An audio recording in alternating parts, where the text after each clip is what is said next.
Guys, good evening सबको। My self Rohit तिजाल और आज मैं फिर से एक और वीडियो लेके आया हूं आप सबके लिए जो बीकॉम से रिलेटेड है। यानी कि एक्चुअली क्या है, मैं आपको जो क्वेश्चंस डिस्कस करूंगा ये बहुत बार पूछे गए क्वेश्चंस हैं, आपके पेपर्स में भी आते हैं बहुत ज्यादा। तो इस क्वेश्चंस को तो आप बहुत अच्छे से करिएगा। इस तरीके के क्वेश्चंस और इस तरीके के वीडियोस में बैक टू बैक आपको जो है शेयर करता रहूंगा। तो जिन्होंने अभी तक सब्सक्राइब नहीं किया है मेरा चैनल, जो अभी न्यू है, जो अभी फर्स्ट टाइम मेरी वीडियो देख रहे हैं, तो प्लीज आप मेरे चैनल को सब्सक्राइब कर लीजिए, क्योंकि बहुत जल्दी बहुत सारी वीडियोस आने वाली हैं और उससे जो है आप काफी सारे नॉलेज गेन्स कर सकते हैं। जैसे अभी कुछ मैं ट्रिक्स की भी वीडियोस लाने वाला हूं, एक दो दिन में आपके पास ट्रिक्स की भी एक दो वीडियो आने वाली हैं और ट्रिक्स आ रही हैं। और दूसरे बीकॉम से रिलेटेड भी मैं वीडियोस डाल रहा हूं और दूसरा जो बाकी क्लासेस हैं उनसे भी रिलेटेड डाल रहा हूं। थोड़ा सा प्रॉब्लम ये हो जाता है कि थोड़ा सा टाइम स्लॉट कम होता है, बट मैं पूरी कोशिश करता हूं ताकि आप लोगों के साथ सब चीज शेयर कर चुकूं। तो चलिए शुरू करते हैं क्लास का। Question first, second, third, fourth, fifth, six question, जितने भी सारे क्वेश्चन डिस्कस करेंगे। So let's begin. 1 2 3 गो। तो चलिए बेटा शुरू करते हैं फिर क्वेश्चन नंबर 1 से। ये जो क्वेश्चन है ये आपके 10 इयर्स में बहुत बार पूछा गया है और बहुत बार आया भी हुआ। यही क्वेश्चन 12th क्लास में भी पूछा जाता है, बीकॉम में भी बहुत बार इसको पूछा गया है। यहां से हम इसकी शुरुआत कर रहे हैं। तो जो बच्चे न्यू हैं वो भी देखना और जो बच्चे कर चुके हैं वो भी देखना। मैं बहुत सारे क्वेश्चन डिस्कस करूंगा आज, तो इसके लिए आपको पिछला सारा चैप्टर रिवाइज करेंगे, हम करना मतलब आपको आने चाहिए। और आज मैं उनसे रिलेटेड क्वेश्चन कराऊंगा, ठीक है। जैसे पहला क्वेश्चन क्या है, हमें इनवर्स निकालना है और फिर उसके बाद सॉल्व दीज इक्वेशन। इनवर्स निकालने के बाद हमें इसकी इक्वेशन सॉल्व करनी है। तो इनवर्स निकालने के लिए मैंने क्या बताया था कि जो भी आपको ये दिया हुआ है इसको पहले कोई भी एक मैट्रिक्स अजम्पशन कर लो। जैसे let a is equals to 1 3 3 and -2। Clear? ये 2x2 का मैट्रिक्स है, इसमें तो बहुत इजी है, मैंने आपको बताया सबसे इजी यही होता है। अब इसके बाद क्या स्टेप होता था, डिटर्मिनेंट निकालना। तो देयरफॉर ए डिटर्मिनेंट कैसे निकालते थे बेटा, this into this minus this into this. यही सिखाया गया था, यही सिखाया था ना डिटर्मिनेंट निकालना। तो ये क्या हो जाएगा, दिस इंटू दिस इज -2 और फिर बीच में हमेशा माइनस आता था। दिस इंटू दिस बीच में हमेशा माइनस आएगा और 3 इंटू 3 9। तो ये कितना आ गया, -11 which is not equal to 0। Therefore a inverse exist. यानी ये कहने का मतलब मैंने बताया था कि जब भी डिटर्मिनेंट अगर आपका 0 आ जाता है, अगर कभी भी आपका डिटर्मिनेंट 0 आ जाता है तो उसका इनवर्स जो है वो एग्जिस्ट नहीं करता। तो यहाँ पे 0 नहीं आ रहा तो इसलिए इसका इनवर्स एग्जिस्ट करता है।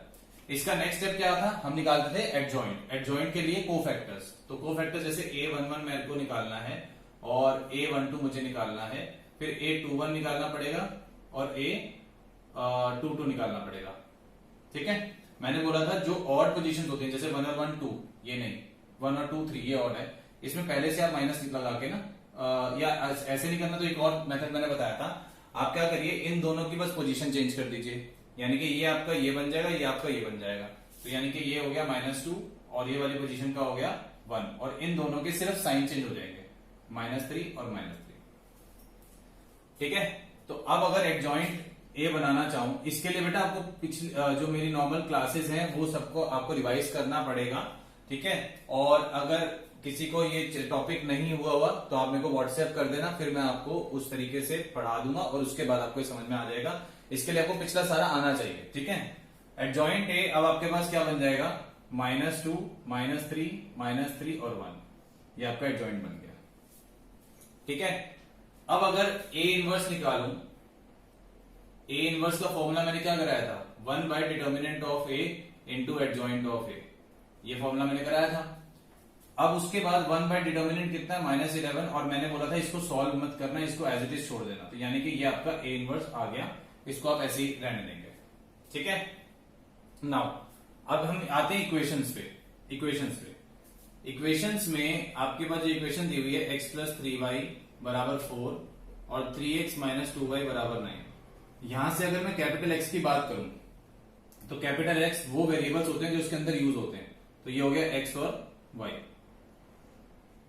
फिर वहीं से a क्या हो जाएगा, जो आपके पास वेरिएबल्स के कोफिशिएंट है वो आप लिख देंगे यहाँ पे 1 3 3 एंड -2। ये आपके पास a हो गया, ठीक है।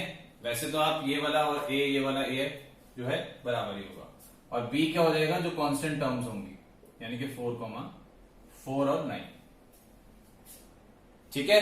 यहां तक क्लियर है। अब इसके बाद मैं यहां पे कर देता हूं, एक फॉर्मूला आपने लगाना है x = a inverse into b. x is equal to a inverse into b. अब ए इनवर्स की वैल्यू क्या है? ए इनवर्स की वैल्यू देखो ये आ रखी, ये -1/11 और यहाँ पे क्या है -2, -3, -3 और 1, और b की वैल्यू क्या आ जाएगी 4,9। अब मैं मतलब 4/9, ठीक है, 4 और यहाँ पे 9। अब मैंने आपको क्या बताया था कि इन दोनों का पहले मल्टीप्लाई करना फिर डिवाइड करना, वो थोड़ा इजी हो जाता है, ठीक है। तो अब मैं अगर करूं इसको तो मल्टीप्लाई कैसे हो जाएगा, -2 इंटू 4 प्लस -3 इंटू 9, इसका क्या हो जाएगा -3 इंटू 4 प्लस 1 इंटू 9, ठीक है जी, हाँ या ना। तो ये आपके पास आ जाएगा -11, -8, -27 और ये आ जाएगा -12 प्लस 9। तो ये आ गया -1/11 और ये आपका आ गया -35 और ये आपका आ गया -3, ठीक है, क्लियर। थोड़ा सा रब कर देता हूं। सॉल्व द इक्वेशन बोला था, तो यानी कि आपको x और y की वैल्यू बतानी थी। तो यहां से मेरे पास ये आया x इज इक्वल टू -1/11, ऊपर आया -35 और नीचे आया -3, ठीक है। अब इंडिविजुअली अगर मैं इसको मतलब इस वाले को इससे डिवाइड करूं तो कितना आ जाएगा 35/11 और इसका आ जाएगा 3/11, ठीक है। और मैंने क्या बताया था स्टार्टिंग में ही कि जो ये कैपिटल X है इसको आपने क्या माना हुआ है x और y, तो ये x y आ गया इज इक्वल्स टू 35/11 और 3/11। थोड़ा अट्रैक्टिव बनाने के लिए जब आप इतना कर दोगे तो आप ऐसे लिख देना this implies x is equals to 35/11 and y is equals to 3/11। Clear, समझ में आ गया? तो समझ में आ गया हो तो प्लीज इसको नोट कर लीजिए, ठीक है, जल्दी करिए बेटा।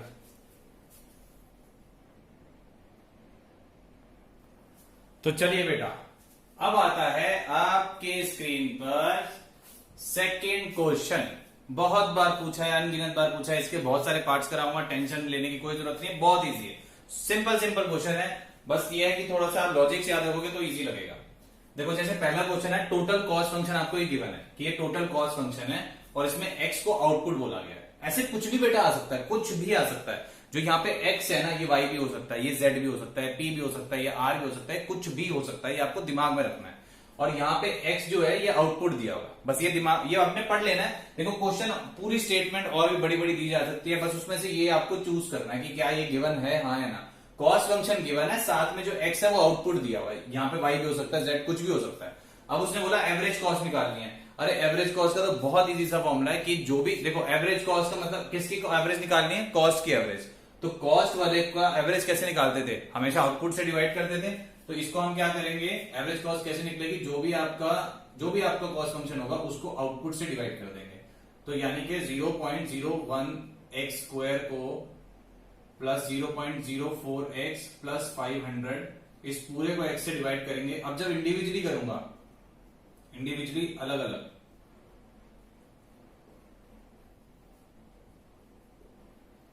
तो ये क्या आएगा, एक x से एक x किया, ये वाला x से इसको तो कुछ कर नहीं सकते, तो आंसर आ जाएगा 0.01x प्लस 0.04 और प्लस 500 अपॉन x।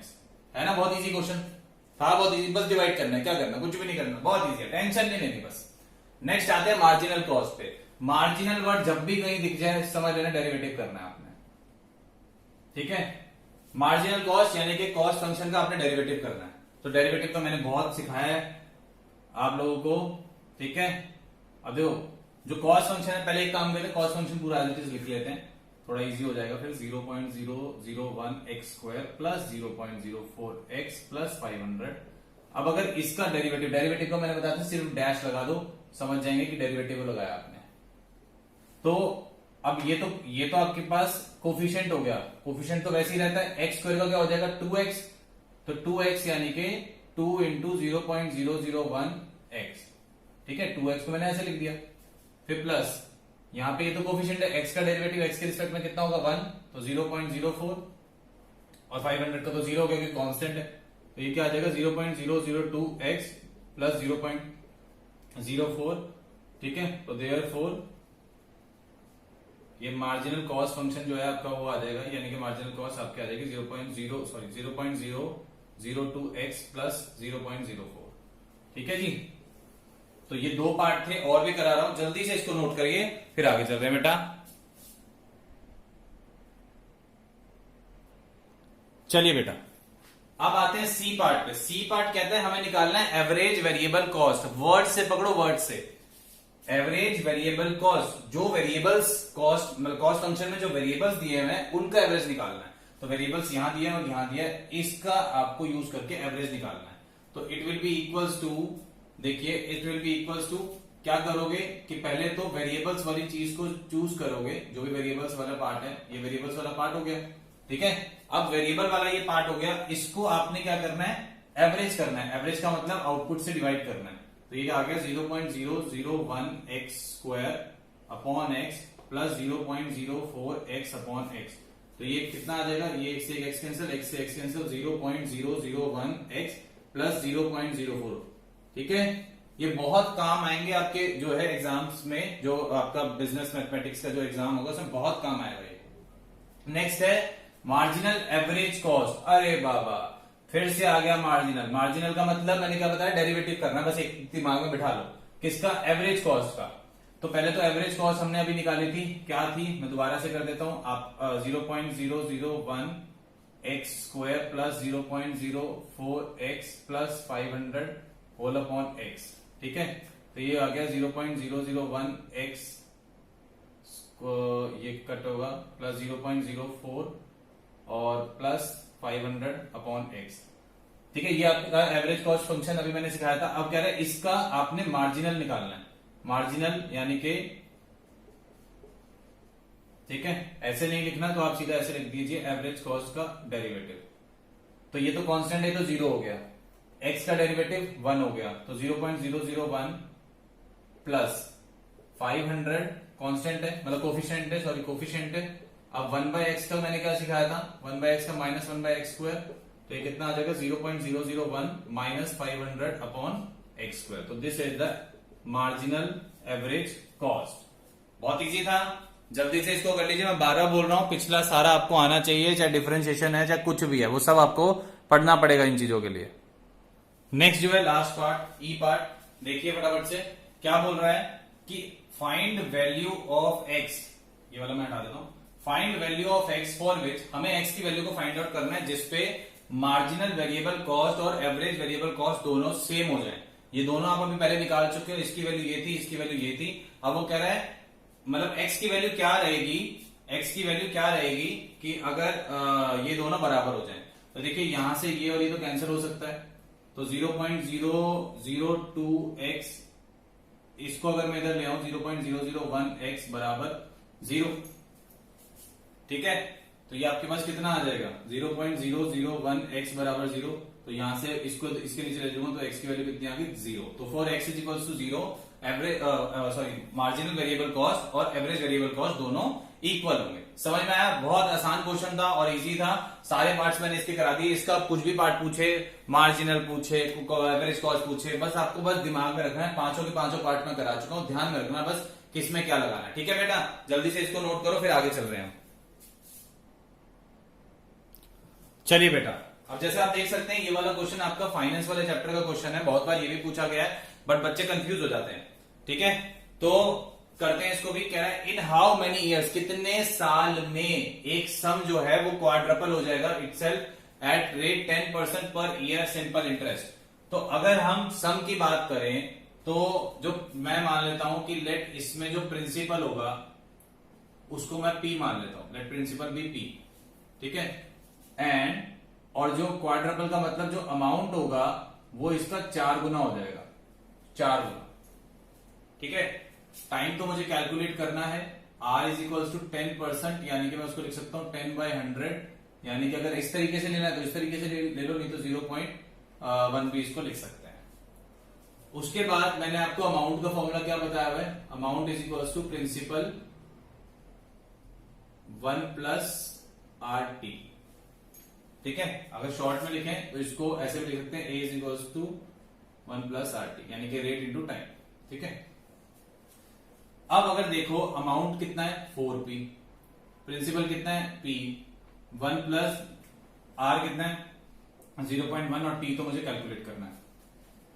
इस p से p कैंसिल हो गया तो 4 is equal to 1 plus 0.1 t आ गया। ये 1 इधर आके माइनस हो जाएगा तो 3 इज इक्वल टू 0.t आ गया, 0.1 t आ गया। अब ये क्या हो जाएगा, t is equal to 3 by 0.1, तो 3 को 0.1 से डिवाइड करेंगे कितना आ जाएगा 30 इयर्स। तो दिस एम्प्लॉइज जो टाइम उन्होंने पूछा it will be equal to 30 years. था ना बहुत इजी क्वेश्चन। तो ये आपका फाइनेंस वाले चैप्टर का क्वेश्चन है जो 10 ईयर में आया हुआ है। इसको भी आप कर सकते हैं, जल्दी से करिए फटाफट से। बहुत सारे क्वेश्चन कराता रहूंगा, ऐसे करो इसको। चलिए नेक्स्ट इज फोर्थ क्वेश्चन। कह रहे कॉस्ट फंक्शन किसी भी फर्म का हमें ये गिवन है for what output average cost is minimum. Average cost किसके बारे में पूछा है, एवरेज कॉस्ट है ना। तो पहले हम क्या करते हैं, मैंने अभी आपको पहले सेकंड क्वेश्चन में आई थिंक मैंने एवरेज कॉस्ट वगैरह निकालना सब सिखाया है अभी आपको, जहां पे एक्स आउटपुट दिया हुआ है। इसमें गिवन है कि एक्स इज आउटपुट, ठीक है, एक्स इज आउटपुट गिवन है। तो ये आपके पास आ गया 300x minus 10x square plus x cube by 3, ठीक है। अगर यही मैं एवरेज कॉस्ट निकालूं तो एवरेज कॉस्ट का फंक्शन क्या होगा, जो आपके पास कॉस्ट फंक्शन है अपॉन में आउटपुट कर देंगे। तो यहाँ पे 300x minus 10x square plus x cube by 3, ठीक है। तो इस पूरे को x से डिवाइड करना पड़ेगा, तो ये कितना आ जाएगा 300 minus 10x plus x square by 3, ठीक है। तो फिर मैंने बताया कि फॉर मैक्सिमा और मिनिमा, मैंने बताया था आपको फॉर मैक्सिमा एंड मिनिमा जो भी आपके पास फंक्शन दिया होगा कि जो ये एवरेज कॉस्ट फंक्शन है, पहले हम एवरेज कॉस्ट फंक्शन का डेरिवेटिव भी निकालेंगे। तो एवरेज कॉस्ट फंक्शन का अगर डेरिवेटिव निकालूं तो ये तो कांस्टेंट हो गया 0, क्या बचा minus 10 plus 2x bye 3। Derivative तो मैंने सिखाया है एक्स स्क्वायर का 2x हो जाएगा। अब मैंने इसके बाद क्या बताया था कि फॉर मैक्सिमा और मिनिमा जो एवरेज कॉस्ट फंक्शन है उसको आपको 0 ट्रीट करना है, ठीक है। यानी कि माइनस 10 प्लस 2x बाय 3 को आपको 0 ट्रीट करना है।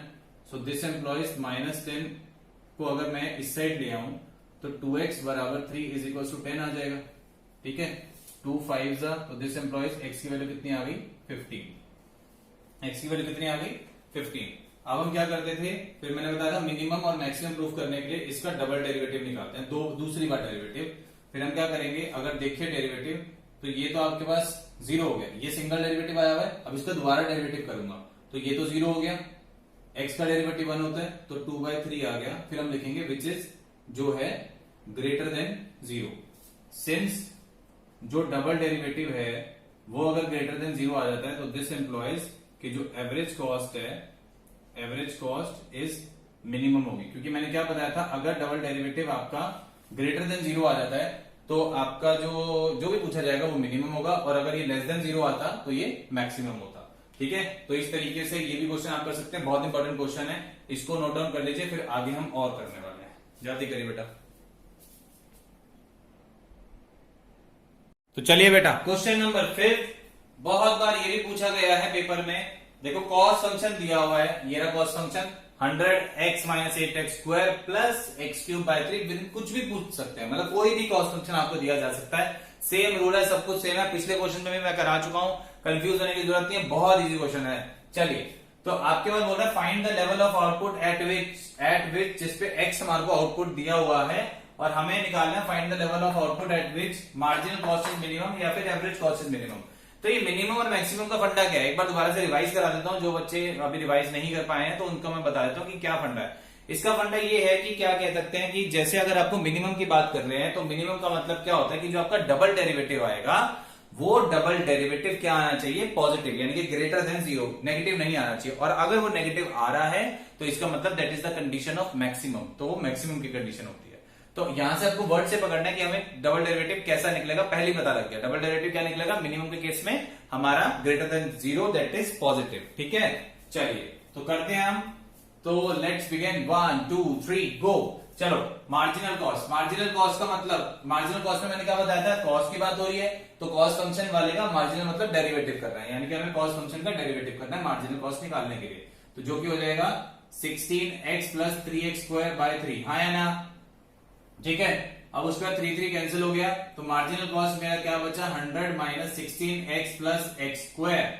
ठीक है, अब मैंने बताया था कि अगर मैक्सिमम और मिनिमम पॉइंट निकालना है तो उसके लिए हम जो भी ये दिया होता था इसका डेरिवेटिव करते थे, तो यानी कि मार्जिनल कॉस्ट का डेरिवेटिव करा जाएगा। अगर मार्जिनल कॉस्ट का डेरिवेटिव करूं तो इसका क्या आ जाएगा, ये तो 0 हो गया, माइनस 16x का क्या आ जाएगा माइनस 16 और इसका क्या आ जाएगा 2x। बार बार बोल रहा हूं आपको, इसके लिए डिफरेंशिएशन जो मैंने सिखाया है वो प्रॉपरली रिवाइज करना होगा तभी ये आएगा। फिर उसके बाद फॉर मैक्सिमा और मिनिमा, मैक्सिमा और मिनिमा के लिए जो मार्जिनल कॉस्ट का डेरिवेटिव है वो 0 के बराबर ट्रीट करना है, यानी कि माइनस 16 प्लस 2x को आपको 0 ट्रीट करना है। तो 2x इज इक्वल टू 16, तो x की वैल्यू यहां से कितनी आ गई 8। ठीक है, इसके बाद हम इसका डबल डेरिवेटिव निकाल के चेक करेंगे जो कि मार्जिनल कॉस्ट का डबल डेरिवेटिव होगा, यानी कि मार्जिनल कॉस्ट का double derivative is equals to, इसको बाद में कर लेते हैं अभी।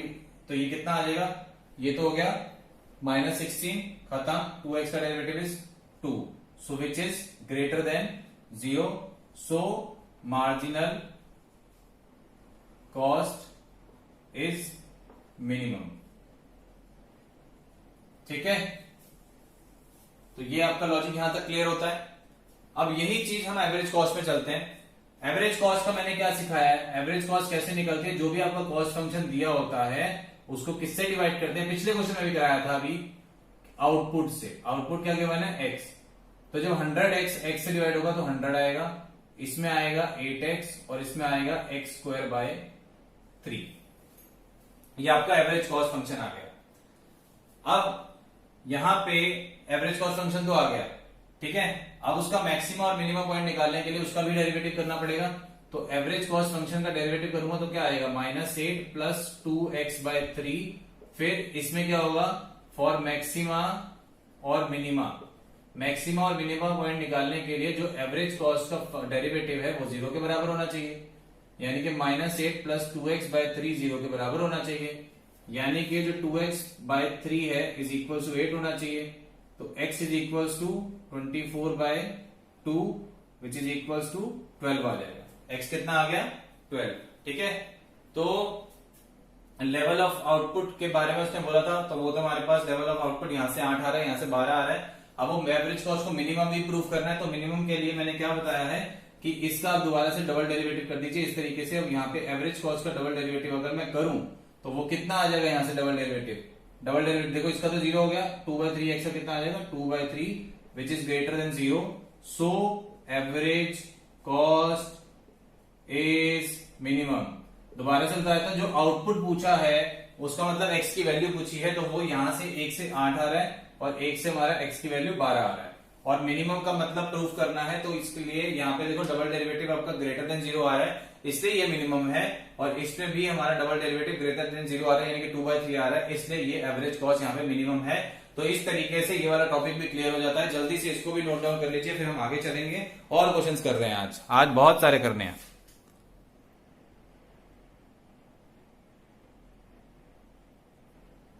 चलिए बेटा, अब नेक्स्ट क्वेश्चन आ गया है। चलो मेरे बच्चों जल्दी से करेंगे इस क्वेश्चन को भी, ठीक है। सिंपल इंटरेस्ट कंपाउंड इंटरेस्ट से रिलेटेड है। कह रहे the simple interest on a certain sum for 2 years at 14% per annum is 2100। यानी कि सिंपल इंटरेस्ट कह रहा है कि सिंपल इंटरेस्ट 2100 गिवन है, टाइम हमें जो है वो 2 years गिवन है, और आर जो है 14% गिवन है, यानी कि 14 अपॉन, और कहीं कहीं बेटा आर की जगह आई भी यूज करते हैं, स्मॉल आई, तो कंफ्यूज नहीं आना, आई अगर दिया जाए तो वो आर ही है। सो ठीक है, तो ये कितना आ जाएगा 0.14। चलिए, तो सिंपल इंटरेस्ट की अगर बात करूं तो मैं फॉर्मूला लगा सकता हूं P into r into t upon में 100। ठीक है, सिंपल इंटरेस्ट की वैल्यू कितनी दी हुई है 2100 इज इक्वल टू P मुझे पता नहीं है, ये 0.14 हो गया, टाइम हो गया 2 और ये हो गया 100। ठीक है, अब ये सब उधर अगर मैं लेके जाऊं तो 2100 इंटू 100, ठीक है, 0.14 इंटू 2 बराबर P। ठीक है, तो अब अगर देखें तो इसको अगर हम कट करें 50, ठीक है,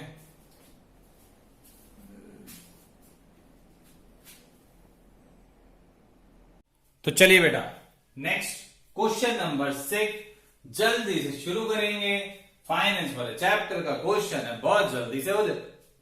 डरने की बेटा कोई जरूरत नहीं है, क्वेश्चन सारे इजी होते हैं, बस थोड़ा सा लॉजिक आपको क्लियर होना चाहिए। मैं देखो बार बार आपको यही बात बोल रहा हूं इस वीडियो में कि बेटा आपको सारे पिछले हर चैप्टर का आपको बेसिक क्लियर होना चाहिए। मैं आपको जो है 10 ईयर्स अगर डिस्कस कर रहा हूं तो इसमें हर चैप्टर का लगभग क्वेश्चन होगा।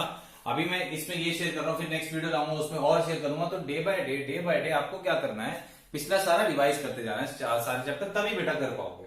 ठीक है, कोई दिक्कत नहीं है। चलिए क्वेश्चन शुरू करते हैं। 1 2 3 गो। चलिए, the simple interest on a certain sum for 2 years at 14% per annum, PA यानी कि per annum, is ₹2100। Find the compound interest. Compound interest हमें निकालना है, तो सिंपल इंटरेस्ट हमें गिवन है। कितना गिवन है? Simple interest is equal to ₹2100। Simple interest में एक चीज बताई थी, जल्दी से याद करो, छोटी सी एक आर से रिलेटेड, कि आर को हम इसमें परसेंट में ही यूज करते हैं। ठीक है, तो simple interest is equal to P into r into t upon 100, जिसका मतलब क्या है, पी की वैल्यू मुझे नहीं पता है, आर की वैल्यू 14 है, टाइम की वैल्यू 2 है, और ये 100 हो गया।